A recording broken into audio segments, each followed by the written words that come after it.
দর্শক, আমরা এই মুহূর্তে আপনাদেরকে আসলে নিয়ে আসছি যে আমাদের অধিকাংশ জমিতে দুটো ফসল হয়, একটি হচ্ছে যে আমন আর একটি হচ্ছে বোট। কিন্তু এই মুহূর্তে আমরা আসতে হচ্ছে আগস্টের আজকে হচ্ছে 10 তারিখ, অর্থাৎ এই মুহূর্তে আমরা যে জমিতে আছি সেটা হচ্ছে যে আউশ ধান। অর্থাৎ আপনি বড় করার পরে আপনি ইচ্ছা করলে আউশ করতে পারেন। আউশ করে আপনি আবার আগাম যদি আপনি আলু করতে চান, আপনি যদি সরিষা করতে চান, ভুট্টা করতে চান, তারা যেতে পারবেন। কিংবা আপনি আউশ করার পরও কিন্তু আপনি আবার আমনতে যেতে পারবেন। অর্থাৎ আপনি যদি ধান 98 আমন করার পরে কিন্তু এই আপনি আউশ করে আবার আপনি অন্যান্য জাত করতে পারেন। কিংবা আপনি যে আলু করেন কিংবা আপনি গম করেন, সেই জমিটাতে আপনি ফালিয়ে না রাখে, অর্থাৎ জমিটা প্রতিদিন না রাখে, সেই জমিতে কিন্তু সুন্দরভাবে আপনি আউশ করতে পারেন। তো এখন যারা আউশ করেন, আপনারা বাংলাদেশের বিভিন্ন জায়গায় প্রচুর পরিমাণ আলু হয়, প্রচুর পরিমাণ ভুট্টা হয়। এই জমিগুলোতে কিন্তু অনেকদিন আমরা দেখি যে প্রতি হিসাবে পড়ে থাকে। তো সেই জমিটাতে যদি আপনি আলু করার পর কিংবা ভুট্টা করার পর কিংবা গম করার পর জমিটা প্রতিদিন না রেখে সঙ্গে সঙ্গে যদি আপনি 98 করতে পারেন, তাহলে কিন্তু আপনি আমনে যেরকম ধান পাবেন ঠিক সেইভাবে 98 তো আপনি সেই পরিমাণ ধানটা পেয়ে যাবেন। আর 98 করার পর কিন্তু আপনি ওই জমিতে আপনার আগাম আলু, ভুট্টা কিংবা গম করার জন্য রেডি হয়ে যাবে। ওই জমিতে আপনি আবার সুন্দর করে আলু, গম কিংবা আপনি ভুট্টা করতে পারেন।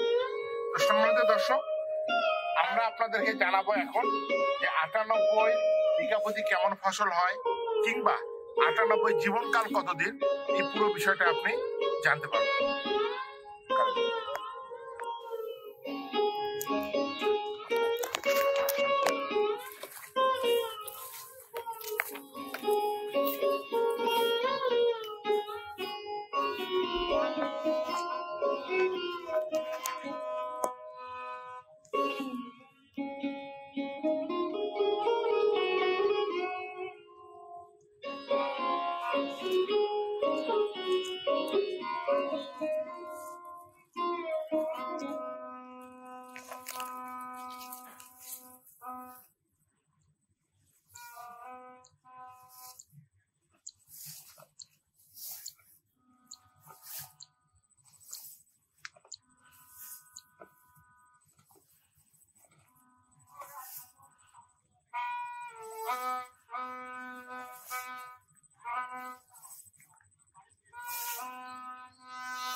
বাজাও।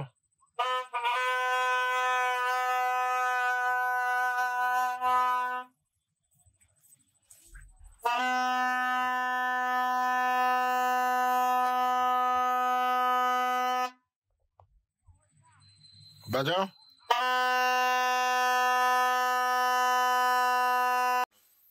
98 ধানটা যে চাষ করতেছি কিরকম, খুব ভালো, খুবই সুন্দর ধান।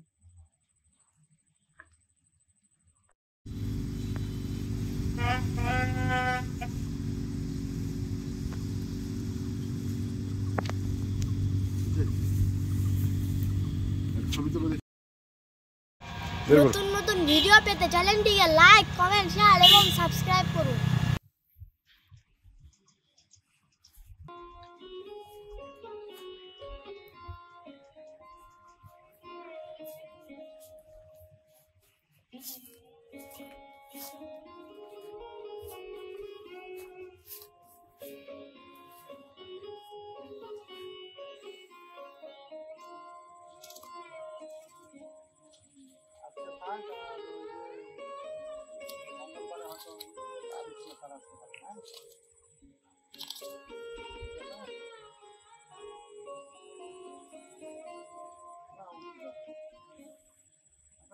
খাবার